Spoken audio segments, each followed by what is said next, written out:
Hi, folks. Sorry, struggling to switch off the music and find my mute button. Welcome back after a break. I hope that you had some nice times during that time.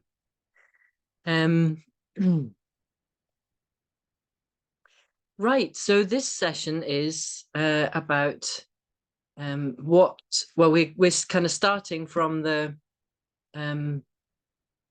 back end, the outputs, like what we would like to see coming out of our assemblies. Because very often, if we're clear about what we want at the end of the assembly, it helps us to refine what we need to put in at the beginning of the assembly. So we'll be digging into that a bit more. But first, as always, a little bit of a grounding moment or a relaxing moment or whatever you like to call it. And then we'll go into breakout groups to check in, and then we'll get started. So haven't done this for a while. So the purpose of this is to allow us a little moment to arrive in this space as opposed to whatever space you were in before, whether that was busily doing something, focusing on something else, being annoyed by something, being stressed by something, or having a pleasant daydream. But it's to give us a space to just come here. And also recognizing that for many of us, we may have already spent some time in front of our screens. So just trying to be a little bit conscious about that. So moving back, moving our attention away from the screen into our own space.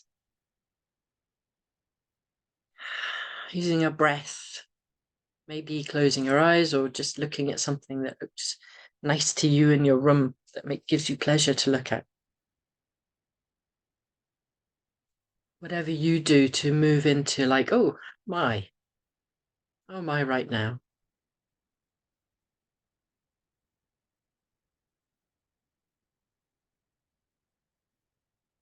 What is it that I might want to put to one side so that I can really be here in this meeting,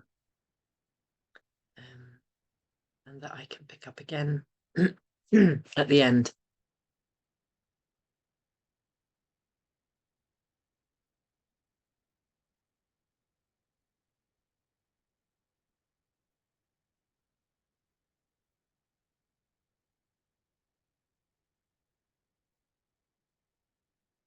I've been thinking about the idea of feeling welcome.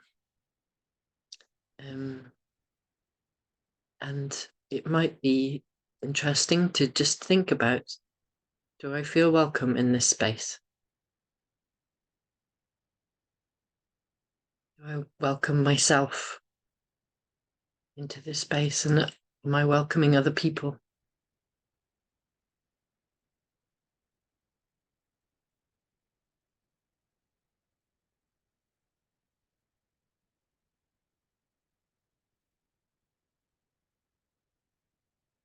And just feeling that energy of what it feels like to feel welcome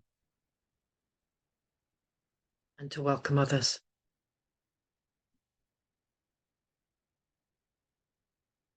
And knowing that as we come back into the shared space, that we've all been dwelling on that, we're all feeling that for ourselves and for one another. Welcome to this space and to this process.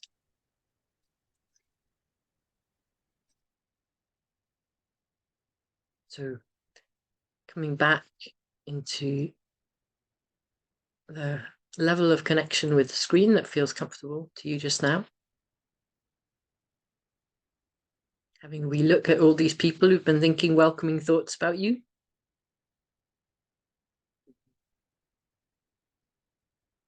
And yeah, so we're going to split into groups of 4. for a quick check-in, you might want to quickly decide who's going to be timekeeper and split the available time between you. You should have just under 15 minutes. So I think that's 3 or 4 minutes each. You can choose to time that or have it as a kind of random chat or whatever you like in your group. So yeah, if we can open the breakout rooms, Johanna, and you can accept your invitation. We'll see you in 15 minutes.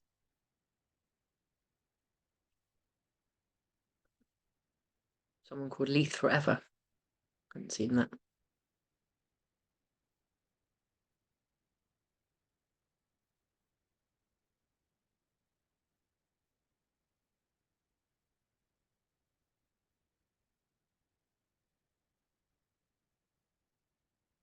And are you wanting to go into a breakout? Are you there?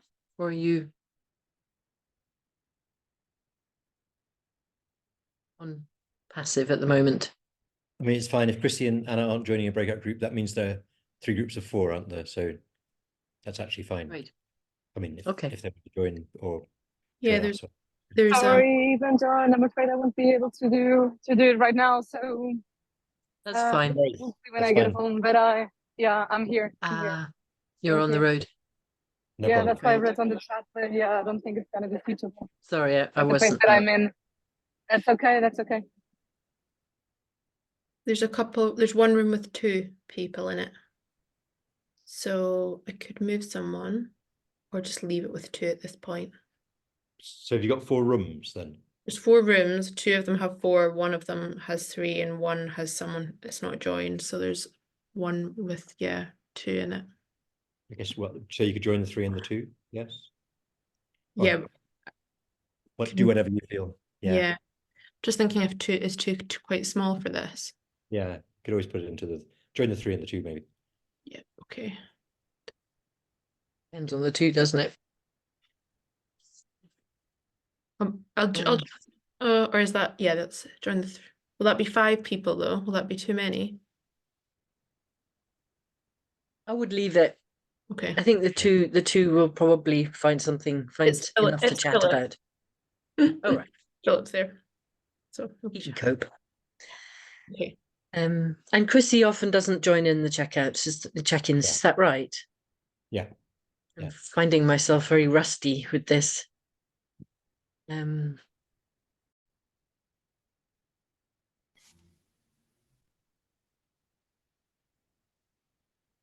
I'll come back, and Justin's going to go. And the reason I'm talking is because he's in Kenya on slightly wobbly Wi-Fi, and it's possible we're going to need to try and manage the fact that he's not necessarily going to be 100% connected, and that's why he's got his picture off. But let's see if we can make it work. And if not, then I'll just take over. So over to you, Justin. Okay, can you hear me? I can hear every other bit of what you say, Eva. Yeah, hearing you well.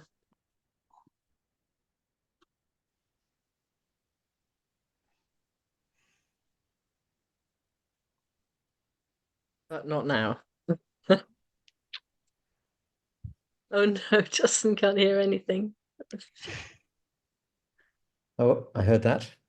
You heard me swearing. Sorry. Can you hear me? Can now. Try again. Yeah. Okay, I'll try speaking, but can you write in the chat whether you can hear me or not? And if you can hear me, then I'll carry on. And if you can't hear me, then Eva has the power to.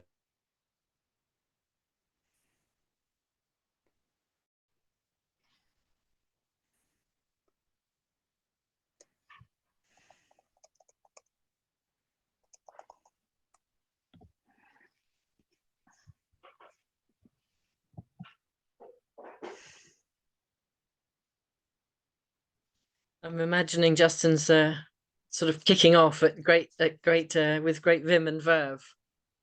But yeah, I'm not hearing you at all, Justin.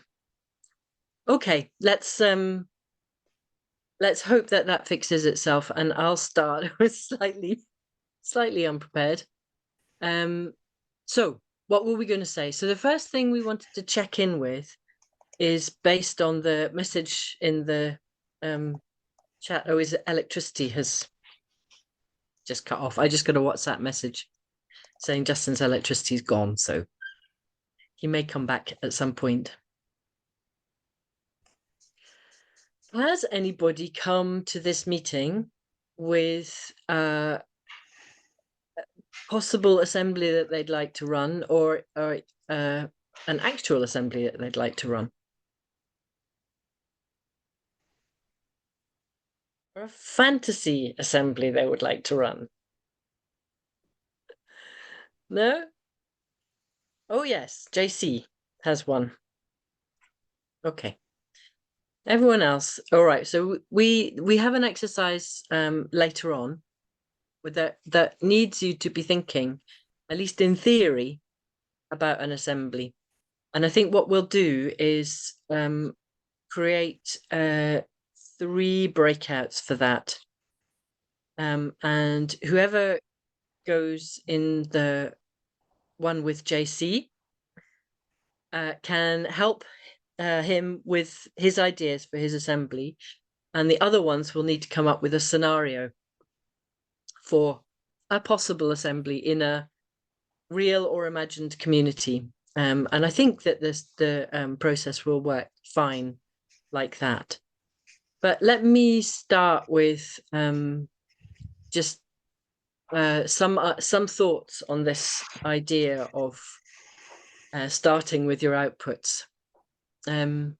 Whenever I'm designing a process, I often think, so, you know, how do I want people to feel when they leave this? What am I wanting them to be thinking? What am I wanting them to be feeling?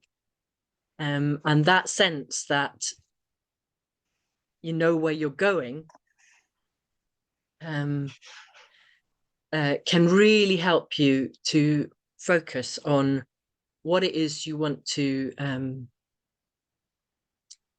create for people, what process you want to create for people that will hopefully get them to that place that you're imagining for them. So this kind of turning it inside out or turning it back to front is, I think, really helpful. And there are other ways in which that can be helpful.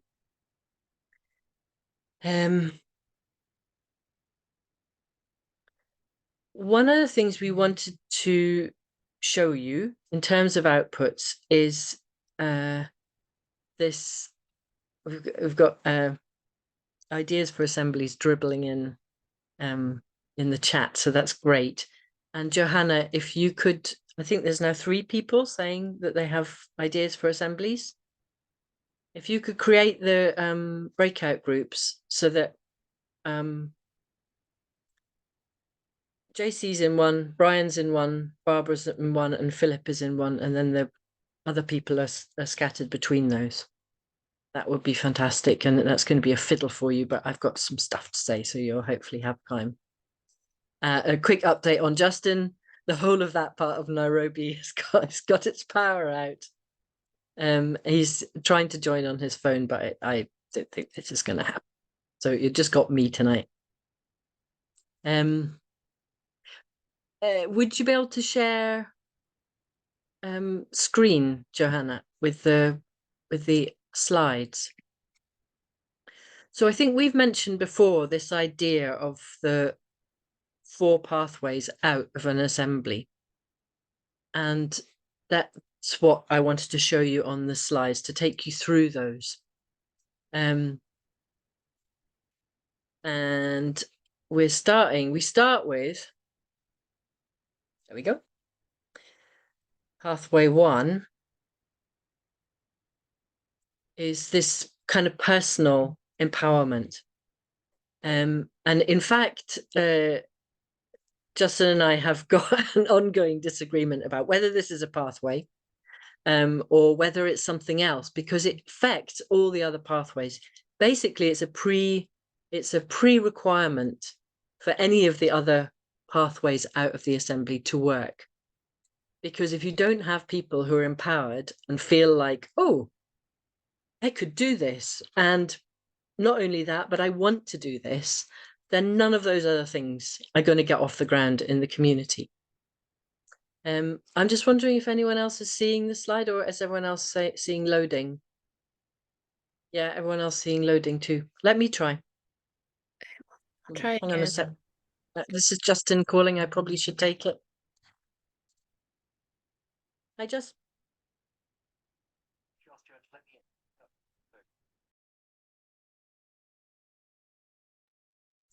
Right, Johanna, Justin is in the waiting room.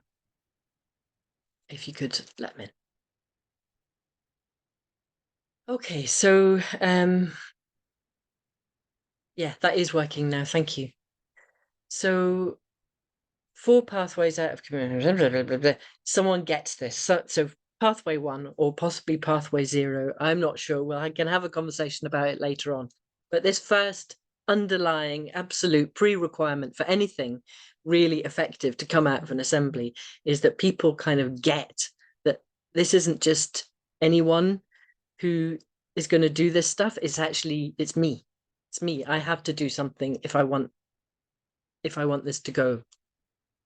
The second pathway is that it goes in kind of levels of ambition, I guess.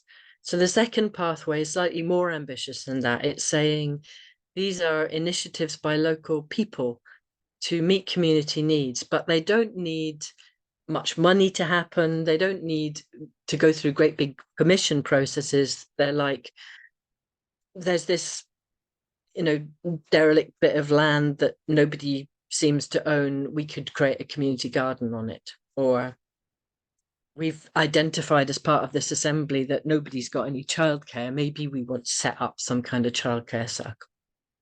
So these are things that we can just do. We don't need that. They're low hassle for people, and they might well come up be identified through us kind of identifying needs in the assembly process, and then people can just go ahead and do them. So if we go to the next slide and go to pathway 3, which is up a notch again. These are bigger infrastructural projects that are likely to need the input of people who have power, whether that's political or financial power. So we need permission from the local authority to do this, or we need a law change in order for this to be possible, or we need really significant funding in order to be able to do this kind of thing. So this might be a kind of like a community retrofit project, or it may be stopping an initiative that the community's not happy with. So that might come into a kind of protest or even civil disobedience. But these are pathways out where you're having to negotiate with power, or you're having to deal with power in one way or another. The fourth pathway is one which there isn't a lot happening yet. And this is the one, I guess, in a way that we're, by trying to seed assemblies, by trying to create and feed a groundswell of interest in bottom-up kind of citizen-led democracy, is that we could actually start to make bigger changes, because there's enough of us that we could get together and create, potentially we could create citizen-led networks, or we could decide that we want to run for local council. We want to actually kind of create a bunch of local people who are going to run for the council and try and take over the council, or potentially even run for as a community-led ticket on a national election, though that's not something that we're ready for. But ideally, what we're looking at is we want to change the way that politics happens. And so ultimately, the reason that we're nurturing and working on exactly this sort of thing is that we're hoping that at some point there will be enough people with enough experience of doing these kind of local processes that we could start getting together and making our own decisions rather than having to just take the decisions that are made and come down the chain.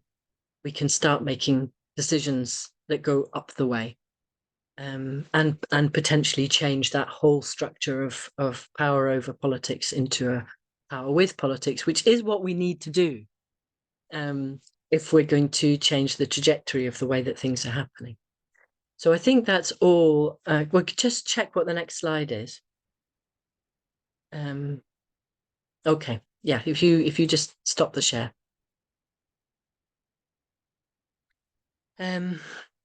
I'm really sorry. I was a little bit distracted while I was doing that because I was getting hundreds of WhatsApp messages, I'm assuming from Justin. Hi there. Sorry, That's okay. Hello. Great. Did you hear any of that? no, nothing. I've just got on my phone to join you. I'm not. The Wi-Fi's gone. The electricity all went out in this part of Nairobi, and then the Wi-Fi's off still, but I'm on the mobile data, so I may run out of data. I don't know where have you got to? I've just gone through the 4 pathways. Okay. Yeah, so there's more to say. Maybe I could say something. Could I just add something to that? Then you've gone through all 4, have you? Yeah. Yeah. So I guess I was just thinking about speaking from what I'm doing here in Kenya, which is working with communities around assemblies, and that first pathway, and I think Eva may have mentioned to you, I don't know, that we have a little interesting discussion as to whether it's useful to call them 4 pathways or to distinguish the first pathway as being what you need for all 3 of the others, the ability to walk the pathways. And certainly working with communities here in Kenya, it's very much about encouraging people to be trustworthy and allowing for good relationships to develop between people within the community. And from that, then everything else flows. But unless there's that kind of people trusting themselves that they can act and that it's worthwhile taking action themselves, and then developing relationships of trust with others, then nothing can really work. But if that's there, then you've got the magic that can really enable things to transform. So that's really all I wanted to throw in there, was just that ability to trust ourselves, to recover our trust in ourselves that is bashed out of us at an early age, where we think that somebody else has to tell us what to do, or we're not good enough, or whatever else. When we recover that trust in ourselves, we also then find that other people recover their trust in us. And you have this incredible kind of magic that can happen. And in terms of what we're calling the second pathway in this presentation, that allows people in communities here to be able to get on with organizing themselves, creating bylaws that they abide by to take care of their forests, finding ways of developing the infrastructure they need within their communities, which may not be the people I work with, it's not generally provided for by government. So that's what we're calling the second pathway here. And in terms of the third, they're then engaging with power. And the forest communities I work with here are often having their homes burnt and being forced off their land. And just yesterday evening, and at the moment we're dealing with a situation where the same way indigenous people of Embabut Forest have been told they have a week to get out. So they've lived in this forest forever. The military came, the Kenya Forest Service came, the county government came. Yesterday had a huge meeting in one of the big glades in the forest, and they were told they had to get out. So in that case, they're engaging with existing power structures in the sense of trying to stop that process happening. And they do that by both trying to resist, but also by proactively engaging, by trying to explain to the government that they are the best people to conserve their lands, and they're very willing to work with the government. And this third pathway here about engaging with power structures is very much more complex than we generally think. We often think we have to make requests of those in power, and then they might do something, or we think we have to protest against those in power, and we might be able to stop them doing something. But generally, it's a real complex mixture of the two. And as my best friend in Kenya says, you have to look for the people who aren't the zombies in power structures. Lots of people have been zombified, all of us to some extent, by systems of power. And you have to both look for who hasn't been and also help those who have been to recover. And then the last of these 4 pathways, the systems-led processes. So we're engaged in that here in East Africa. We've been holding these supporting these women-led assemblies to happen right across Uganda, Kenya, Tanzania, and hopefully at some point in Congo. And they've been incredibly empowering. They've been really a process of enabling that first stage of just like really recovering trust in oneself and each other. And in that way, we're also trying to link with urban social movements and others to see if the imagination can build that people can reclaim that power to make decisions, and to recognize that in the current political system, those in power are the most powerless people there are.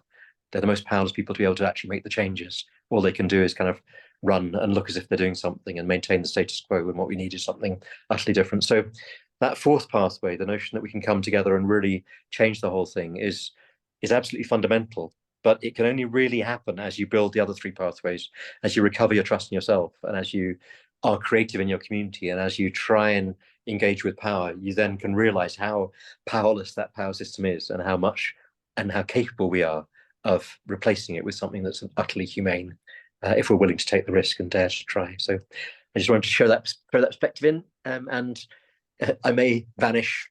My mobile data may vanish suddenly. Actually, I don't know how much I've got on the phone in terms of credit, but I just wanted to throw that in. Eva, can I pass back to you? Yeah, thank you. So yeah, the only other thing that I wanted to touch on was a much more prosaic set of outcomes or outputs that are to do with recording and sharing outcomes and reporting. And if your assembly is funded, your funders may well have requirements of you around that, but you may also have them yourself.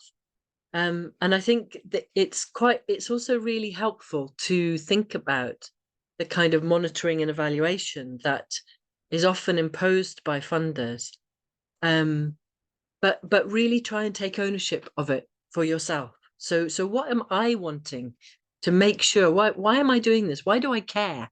You know, what am I going to feel really happy if it comes out of this process? And what would I feel disappointed around? And how can I measure that? There's things like, funders often want to know about diversity. So if you have to report on diversity, how are you going to collect that evidence? Are you going to have a survey of people as they come in, or are you just going to eyeball it and go, yeah, there was some brown people in the assembly, or there's some people who looked a bit working class, or, what? So how do we do this? And how do we not be typecasting one another in trying to sort of really genuinely assess, have I been able to get out of my bubble? So these are important and sensitive assessments that need to be made, and they need to not be tick box. So again, this is another sort of part of what is an output or an outcome of the assembly. And then there's also just like really basic, straightforward things like making sure you take good notes and you're taking a good record. So having somebody who's somehow documenting what goes on, and having enough and the right kind of note takers. If you take massive amounts of verbatim notes of everything that everyone was saying, you may end up with so much at the end of your assembly that you actually can't process it. But if you forget to take notes at all, then you may end up, or if you forget to note the really, really crucial bits, you may have made decisions or identified things that this community really, really wants to do, and then you kind of forget what they were.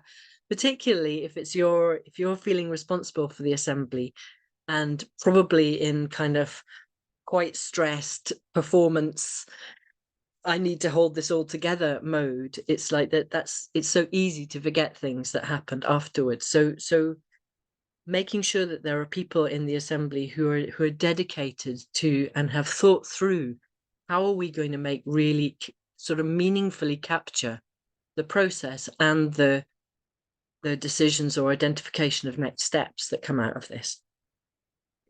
So that's a bit on the different kinds of outputs that come from assemblies. And what we wanted to do was put you into breakouts for about 20 minutes. I think it's mostly going to be groups of about 3 of you around the people who identified that they had an idea about an assembly. And, you know, obviously the people in these breakout rooms are in no position to make any decisions about these assemblies. So all you're doing is resourcing the person who's holding the idea with thinking and ideas and considerations or bits of inspiration around what kind of outputs or outcomes this assembly might be looking for. So you want to start with the person who's holding the assembly idea, telling you a bit, filling you in a bit about what the situation is and what they're hoping for. And I'm going to do a quick screen share in just a tick. We're also going to give you a Jamboard. So I don't know how many people have seen Jamboards before. I find them super useful. So up at the top here, you can navigate, and there's 4 different Jamboards.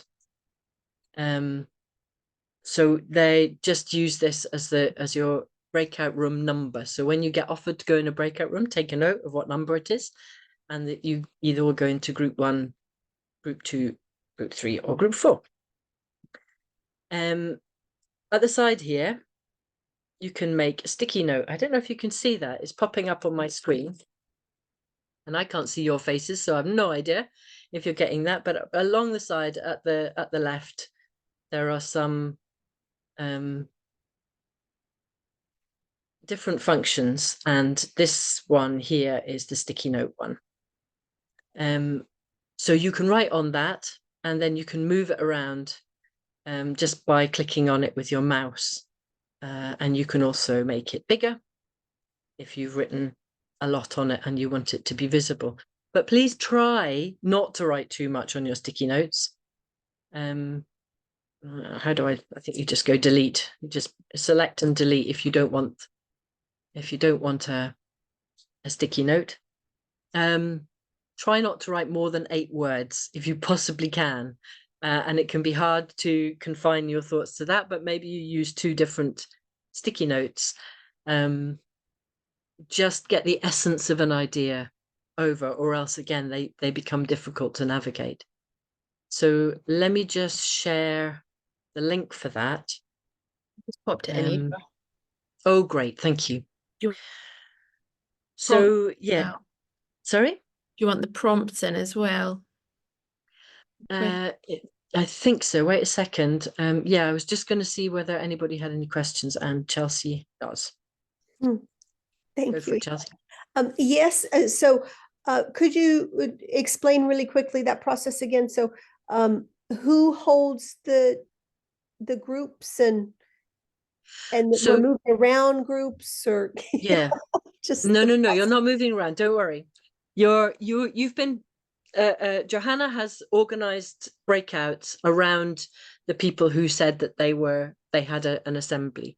So they will, once you get, and you've already been put into, you've already been selected for a particular breakout. So there's no choice involved. You've just been put in. When you get the invitation, make sure you note the number of your room and go to that sheet of the Jamboard. And from there, the idea is that the note taking is collaborative. So everybody's taking notes. everybody takes, okay. Yeah. If you make a point, you can either make your own note or ask someone else to make it for you. But Why you're are we all, remembering which group we go into? because that will then you can all end up on the same page of the Jamboard. So if you're in breakout group 1, you'll go to the first page of the Jamboard. If you're in breakout group 4, you'll go to the last one. All the germ boards are the same. It's just that we have to choose which one to go into.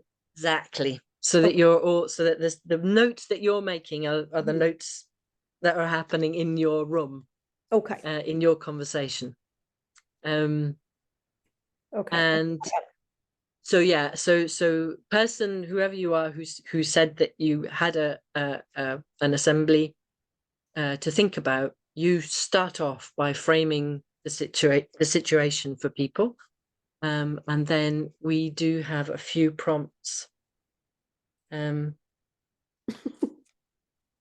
it's really just the first one, Johanna. What are the likely outputs from your assembly across the pathways? And come up with three to five things that you'd love to see coming out of the assembly. So we're going to do that for about 20 minutes. Then we'll come back and go straight into a quick break. And then we'll talk about it. And you can tell me what a bloody confusing exercise it was. I have no idea what's come out of it, but hopefully it'll be useful, and give you this sense of the kind of scope, the imagination that you can use. And then we'll either move into the next step after this is what inputs can help to generate those outputs without being manipulative, but by trying to resource the particular assembly that you're trying to do. We may end up speaking a little bit about this week, or we may leave it till next week. Right, I think that's everything. So yeah, hop into these groups, and I'll see you in 20 minutes.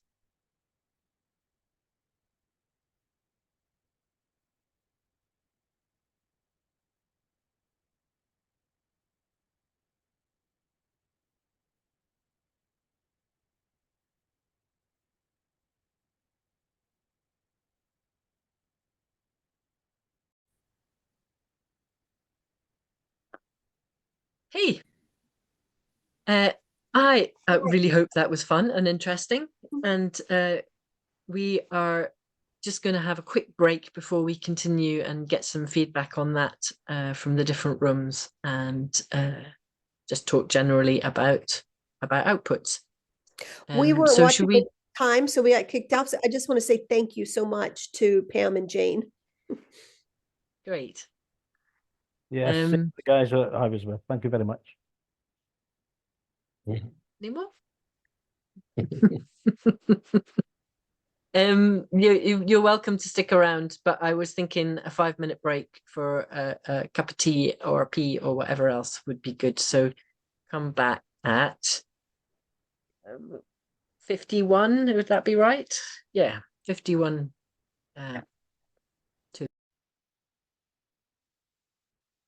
Thanks, Johanna, and welcome back, people. And hopefully, sound of my voice will bring some more people back.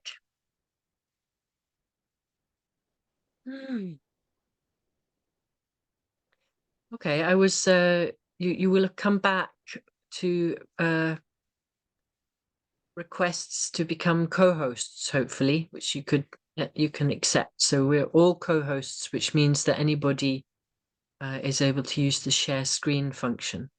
Because I thought that maybe what would be a good way to start would be that somebody from each group could share screen and just take us through briefly what the conversation that you had, and maybe talk a little bit from your point of view about what was easy and what was difficult, or what was interesting to you.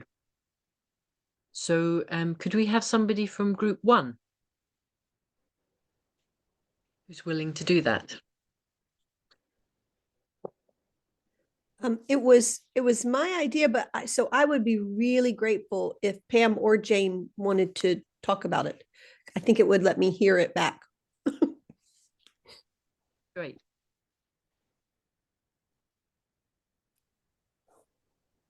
Jane, do you want to? You want me to? No, you carry on. I think that you would, because you were taking a lot of notes. Okay.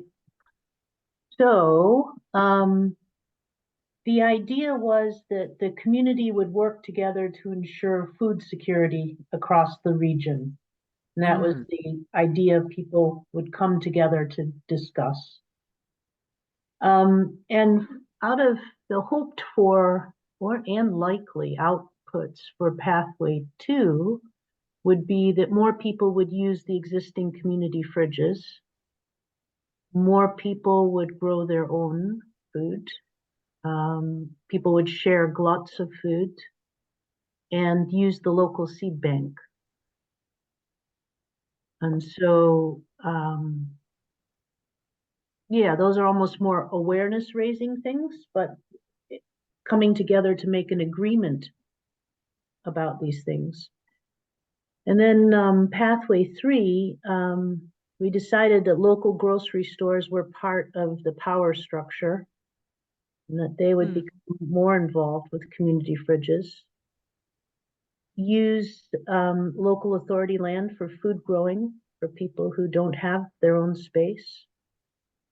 And once that public space was taken over, keep control of it, keep it away from the council. A way of taking over things and kind of ruining them. Funding from the local authority for beds, for soil, for seeds. Schools could produce meals from local food, maybe grown on the premises. Community cafes, there is already a community pub in the area, a community restaurant. Right. Yeah, yeah, it's very exciting. Pathway 4, autonomous citizen-led processes. Just plant and grow anywhere. And then there were some things that, I don't know, kind of seemed to be part pathway 3 and part pathway 4. And that's organizing surpluses and asking people also to plan for growing surplus. Oh. And that the community then organizes itself to work out who grows what, so you don't end up with all, I don't know, runner beans or something. So that's where we got to. Yeah, fascinating. Thank you. I want to move there now. Where is this happening? Or maybe Well, happening? not too Very far close to from me. Pam, actually. She Yeah. could if she would.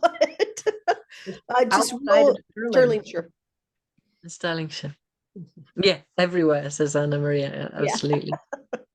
Yeah. Yeah, and also that whole kind of the organization needed for like that planning for surplus, which I thought was a great idea. But the fact that there needs to be some way of people communicating around that and planning in advance for that is like another, I guess, it would be something that could come out of the assembly that could be discussed during the assembly. It's like, okay, so maybe this is something that we want to do, but how would it actually work? So it's that kind of it's that kind of thing where you can see, oh right, so that's an output, that's a possible output.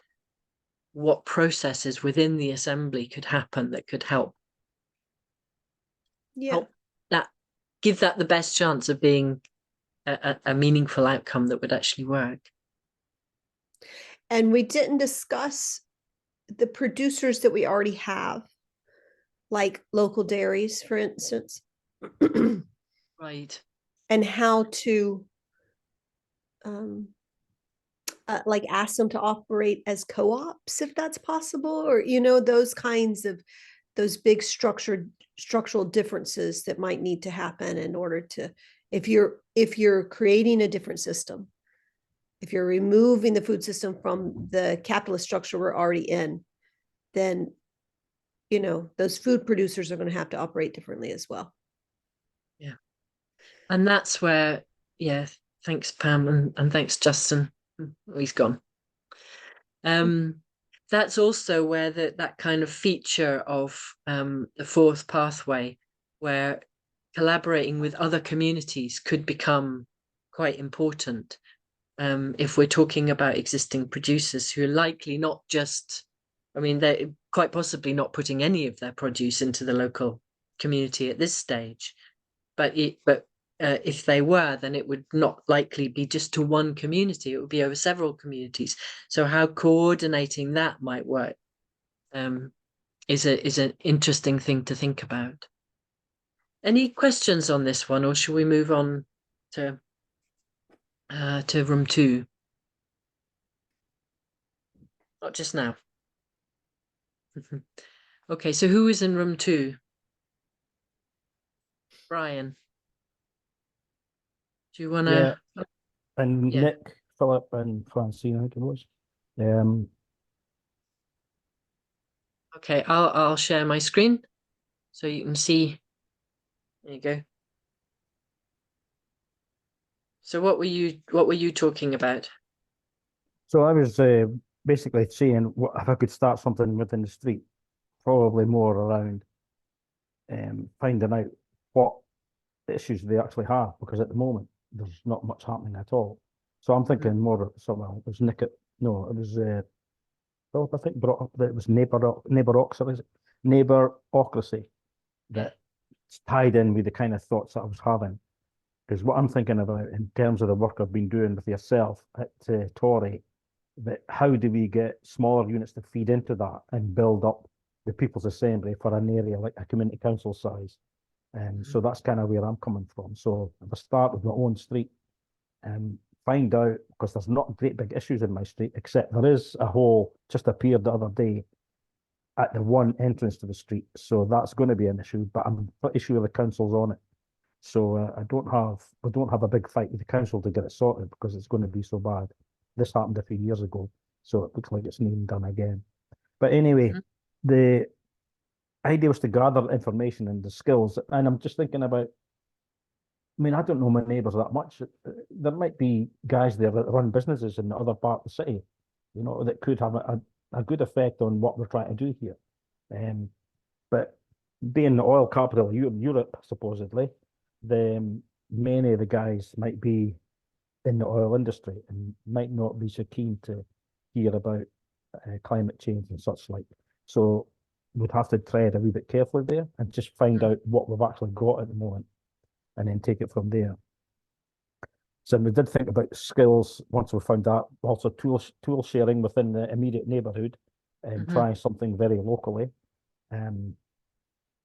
Share recommendations for the workmen that we might have. If we get a good workman or even a bad workman comes in about and scams us, then we can share that information with the neighbours.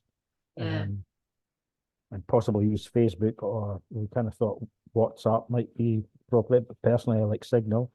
I can't read that very well. Can you expand that a wee bit? Sorry, that was too much. And then go down, and that's it.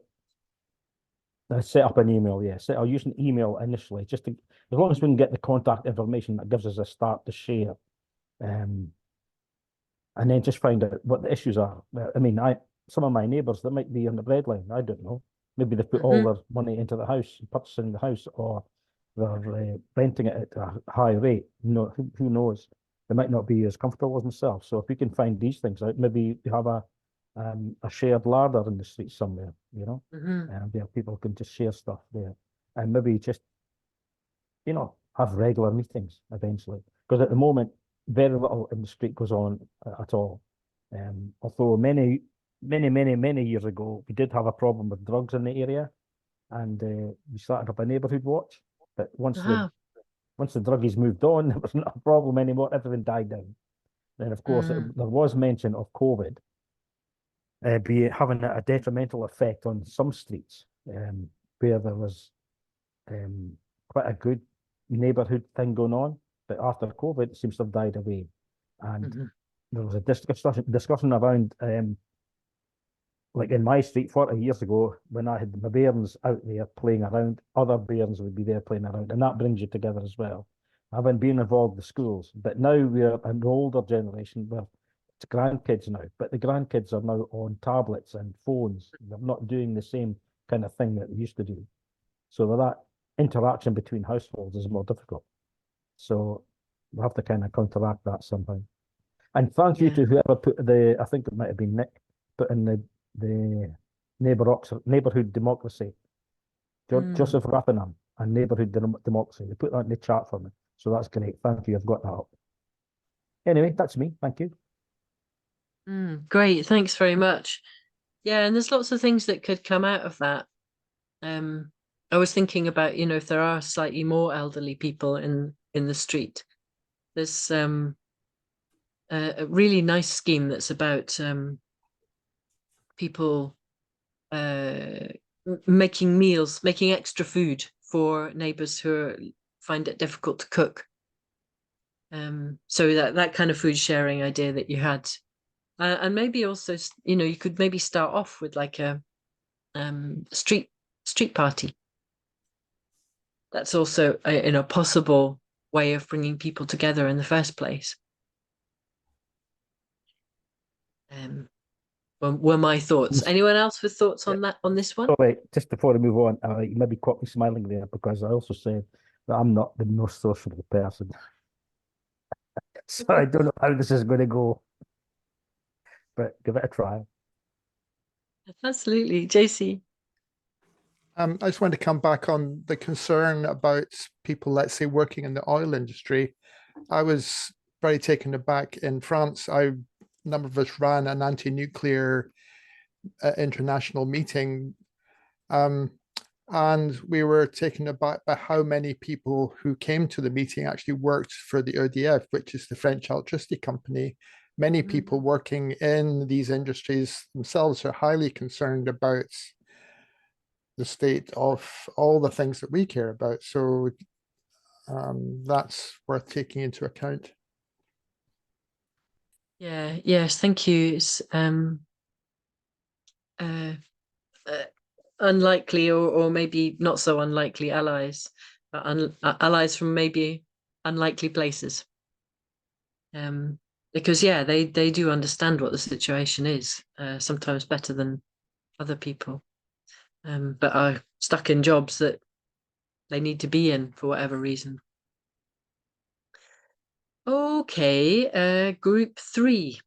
Who's going to speak up for group 3? I have no idea which group we were.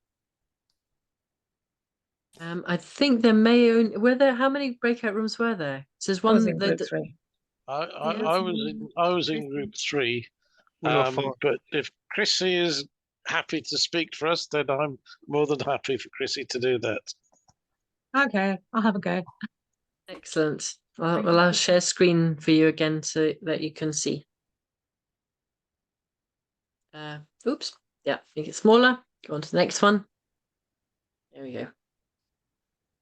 Okay, so it was a slightly different situation in our group. We were Barbara was filling us in on a process in her community in Leith that started in way back in 2015 and got in, that was kind of similar to this. It got interrupted by COVID, and a bunch of people that she's only on the kind of circumference of are trying to get it all going again, trying to identify what's needed in the community and stuff. And we decided in the end that it would be that we would try and imagine that Barbara was organizing this assembly, this upcoming assembly, and ask her what outcomes she was hoping for. So, and these are the ones that we came up with. She was struggling with, she felt that the most important pathway is pathway 2 for the place that they were in currently. So that was where most of the attention was. Although then I've forgotten his name, David. Yes, David pointed out that, you know, as discussions were had about the actions that might take place via pathway 2, the chances are that some of them might expand into needing to move into pathway 3, and in which case, so for example, she mentioned a couple of historic buildings that they might try and get funding for to take into community ownership, which would involve working with the council or the Scottish Land Fund or Historic Scotland or whoever. So that's kind of as far as we got, and we didn't kind of get hang of pathway 4. But yeah. Is that good enough Pathway summary? four's- Where's Barbara? I can't see Barbara. You I'm here, here. Barbara? Oh, there you are. There she is. Yeah. There she is. I'm on the mobile, so I'm kind of keeping Ah. camera off a Oh, lot of was the that a time. But fair summary, Barbara? Or do you want to yeah, add yeah, any? definitely. I think I was struggling with having the pathways in front of me. Because I feel like it would trying to think about the outcomes in terms of the pathways made it more difficult for me to identify the outcomes in a way. So it's almost like if we'd just been asked to identify outcomes and then arrange them into the pathways, I might have found that an easier way to process it. But I think that's just my brain not being cooperative. But it's, yeah, It it's makes just sense. yeah. So yeah, but yes, good summary, Chrissy. Thank you. Love how you're emerging from the landscape there in with your background. So any questions or thoughts from anyone on that one?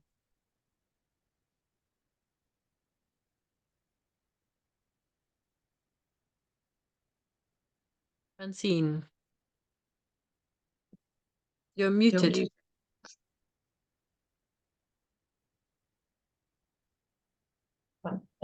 Just kind of untangling the question of outcomes a little bit, because way back at a previous session, we were saying that when you had your group of people together, you weren't really supposed to be trying to spearheading them towards the outcomes, towards any outcomes, or it was, because everything was to come from them, not from whoever was facilitating the thing. So by kind of processing everything into different pathways, how does that square?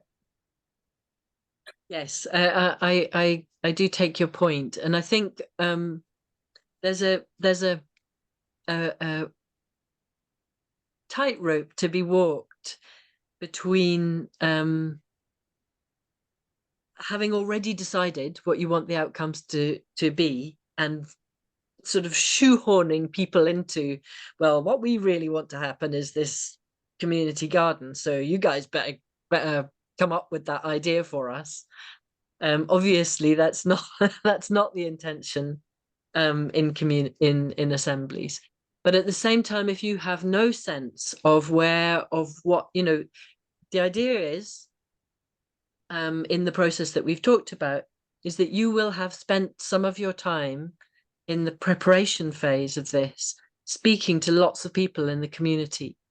So the assembly isn't the first place where everyone's going to be meeting and having a conversation about, what's up in this community, what's wrong, what are the things that we really need to pay attention to.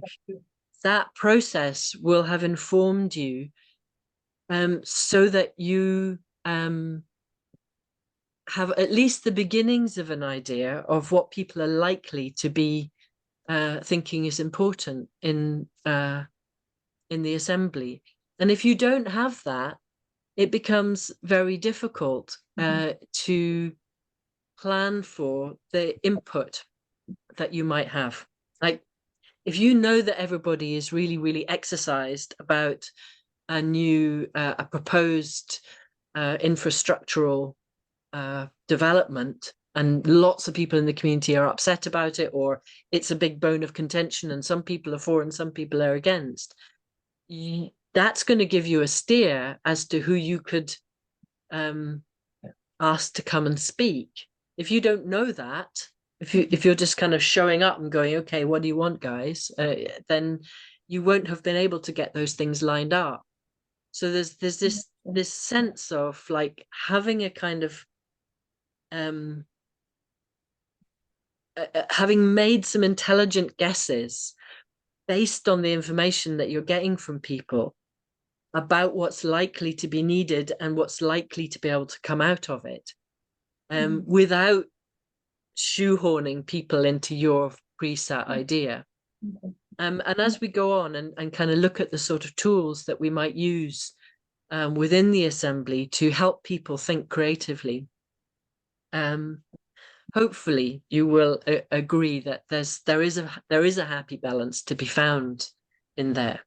Okay. That makes sense? Mhm. Great.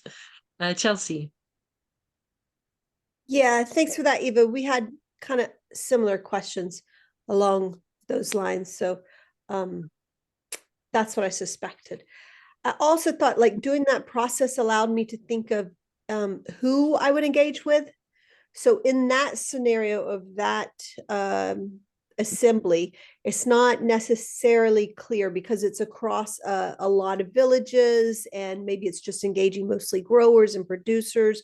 So, you know, there's in the customer, like it kind of allowed me to think about who to engage a little more fully. However, I have a flip of that is that I'd like to try to figure out how to use this process to help my village with the place plan. And when I think about that, it just seems so huge, but I'm sure somebody's done it.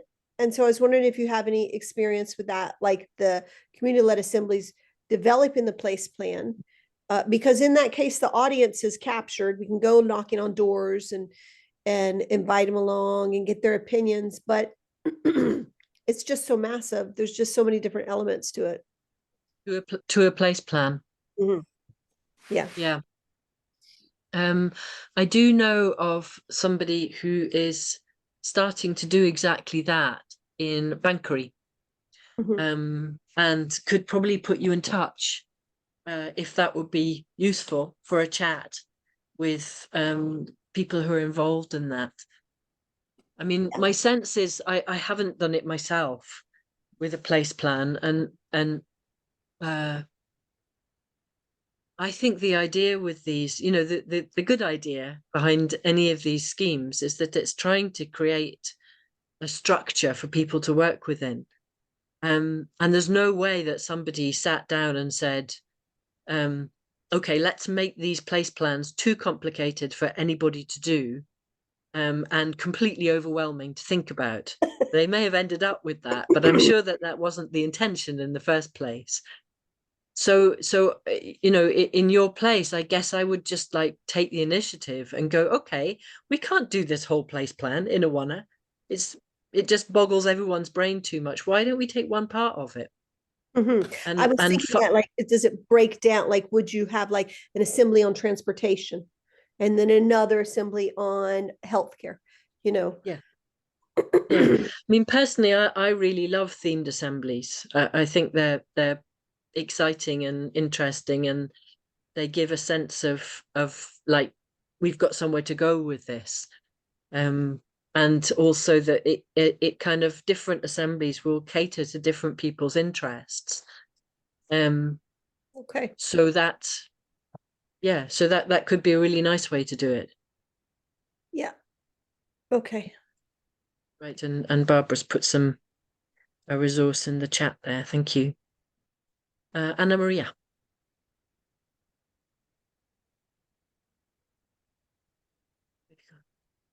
You're muted. You're muted. Sorry, just a comment. I have been part of organizing different like sessions on like on citizen assemblies, just like sessions to explain what they are, and through Extinction Rebellion. So that's been like the effort this year. And so far we've organized 4 in the 2 biggest cities, Porto and Lisbon.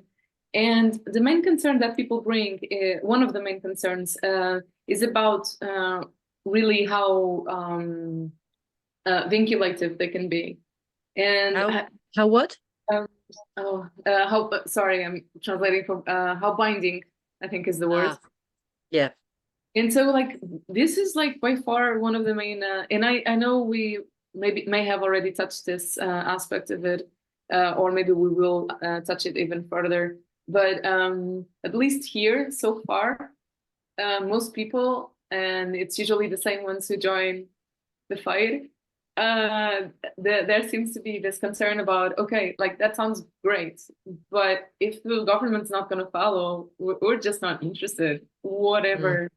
And I know this may be quite different in the UK. Well, I know it is. I lived in the UK for 5 years. I know in many ways there are differences. In a place where the dictatorship finished 50 years ago, but progress hasn't been done extensively ever since. Yeah, it's quite a different story.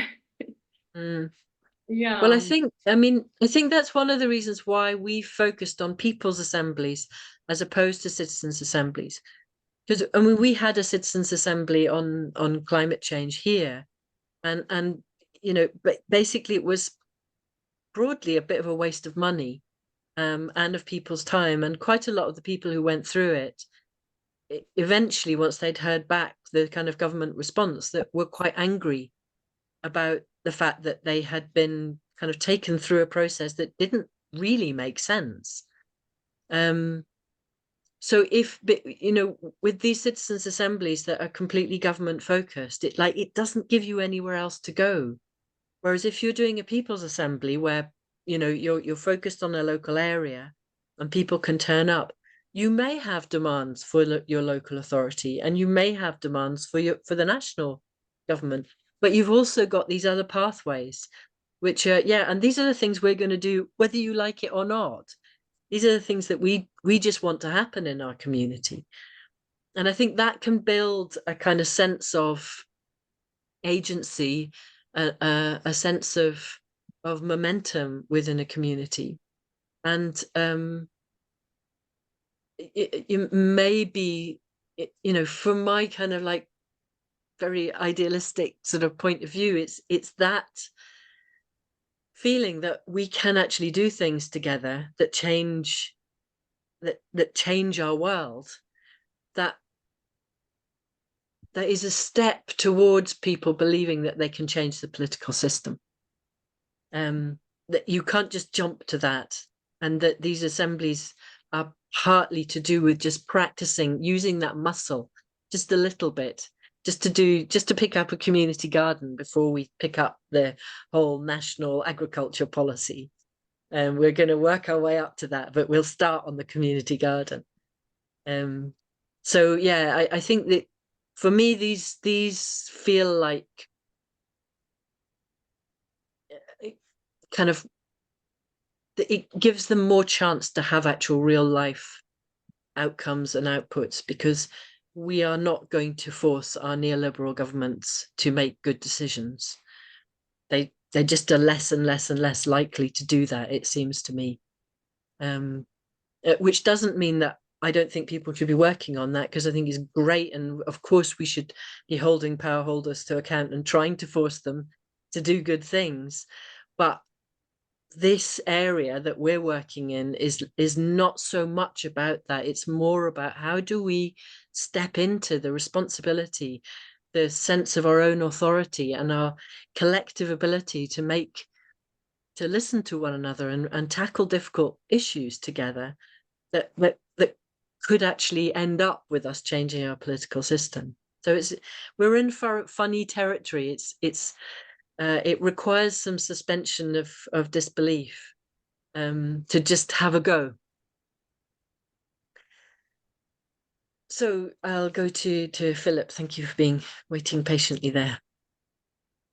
Thank you, Eva. Yeah, I just wanted to pick up on Francine's point, I suppose, about having pre-decided the output sort of to too great an extent. I mean, in the assembly that I have in mind in our local community, the group that I'm part of is very much an interested party, and there's lots of other stakeholders with different sort of points of view who would want to involve. So the question really is, to what extent could we, and the group I'm part of, organise and facilitate an assembly when can't really be neutral facilitators? I mean, it seems to me we'd need to bring in outside parties to actually facilitate the assembly. I just wonder if you've got any thoughts about that. That's really interesting. Yeah, I mean, I feel like the idea that facilitators are neutral is somewhat illusory. Even if somebody doesn't belong to the community, once they turn up and they hear people speaking, they're likely to end up with their own point of view about who's talking sense and who isn't. My way of trying to understand the role of the facilitator is that they're putting good process ahead of their own opinion. Or they're allowed to have an opinion. They might even want to share what their opinion is, particularly if there's a situation where there's some tension. But their real dedication is to good process, which means everyone gets to speak, everyone gets listened to, everybody is respected as a human being, even if people are disagreeing over points of view. I didn't catch the first thing that you were saying, Philip. You were talking about lots of different stakeholders, but is there a sort of disagreement in the community? Well, we don't know yet, but that there are some. It's a very emotive local issue, I suppose, and there are stakeholders who have very strong opinions and very forceful sort of ways of implementing their ideas locally. But yeah, I think you've answered the question really. I mean, it's to what extent can an interested party also organize and facilitate an assembly? Yeah, it's a really tricky one. I mean, if it is more likely to make people trust the process or even engage with the process, then bringing people in from the outside, I mean, it's not an awful thing to do. It's perfectly reasonable thing to do. And it might mean that people would come and engage with the assembly who otherwise would just say, oh, well, if it's run by them, it's going to be like this. I wonder whether there are power disparities between the different parties who have these different attitudes. Are there some people who are in more positions of more structural power, and people who are in positions of less power? Potentially, yes. I mean, I don't know how powerful you think a community council is, but I mean, the chair of the community council is a very assertive, forceful person, for example, and then there's people involved with the local health and social care partnership and so on. So there's lots of local politics, basically. Yeah, I mean, one of the things that we've tried to assert as a kind of ground rule of assemblies is that people come to assemblies as themselves. They don't come as their roles, which doesn't mean that they have to pretend they don't know stuff that they know because of their roles, but that they don't get that because you're chair of the local authority, the community council or anything else means you don't, or because you're a local councillor wouldn't mean that you get your voice heard any more than anybody else who's in the room.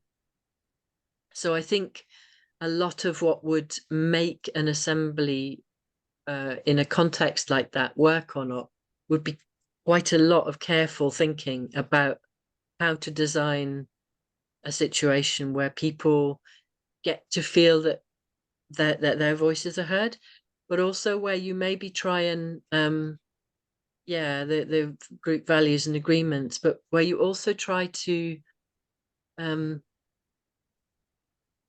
at things in a way that doesn't exacerbate the polarization, where you're attempting to get people to listen sort of underneath the presenting issue to what are the kind of core things that feel really important to us in our community. And then you can maybe build back up to those in a way that you could see that, okay, these are different answers to those fundamental things which we can agree on about how we want our community to be. So pitching your question or your call at a kind of more fundamental level might help people be able to start from a place where they agree more. And then the differences between us become less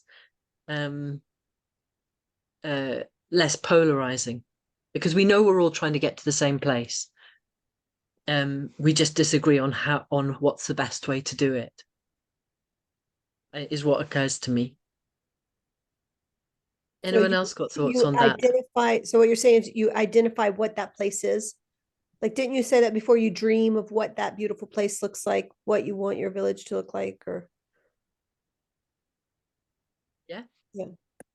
That would be one way to do it.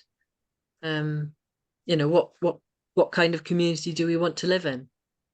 What are the values that we would like to be kind of embodying through our in our community? I don't know if that's helpful. JC, I'll give you the last point because we're nearly at time. I just noticed. I think we're group 4, so I'll just say that one thing that I got usefully. Oh, sorry. Thanks to Tim and Scott for thinking about my situation. One thing that came out for me was, I thought interesting that I think I've had the assumption that the forming of a community to form an assembly is like taking a bunch of atoms and creating something out of atoms. Whereas I think in the situation I find myself in, it's more like there's a bunch of molecules who already have a whole range of strange, weird and wonderful relationships over a long period of time. And those molecules need to be reconfigured to not create atoms, but to create a new entity which can get away from all the old zombie-esque ways of interaction with each other to gain a sense of solidarity and agency, not from atoms, but by reconfiguring a bunch of molecules, let's say. It's a really interesting and slightly mind-boggling analogy. I'm so sorry that I missed you out. There weren't any post-its on the board, so I had just we never got thought to myself that there were only 3 groups. Yeah, I'll share a link to a process that Mickey Kashdan talks about, which I think we've mentioned before. This kind of non-controversial essence that is often underneath what might look like a very polarized debate, but it's really, really interesting work, and I think I think it comes into something a little bit further down the line that we're looking at, but it's worth having a look. I think particularly in these contexts where there's already a disagreement in the community, and you know it's going to come out in the assembly. It can be a way to think through how you might treat that sort of positively. Right, well, we ramped through that. We didn't really touch on inputs, so we'll start there next week. It might just be me again because Justin is still in Kenya, and the experiment of having him participate from there seems to have failed rather abysmally. So yeah, looking forward to seeing you all next week, and have good weeks until then. Bye bye.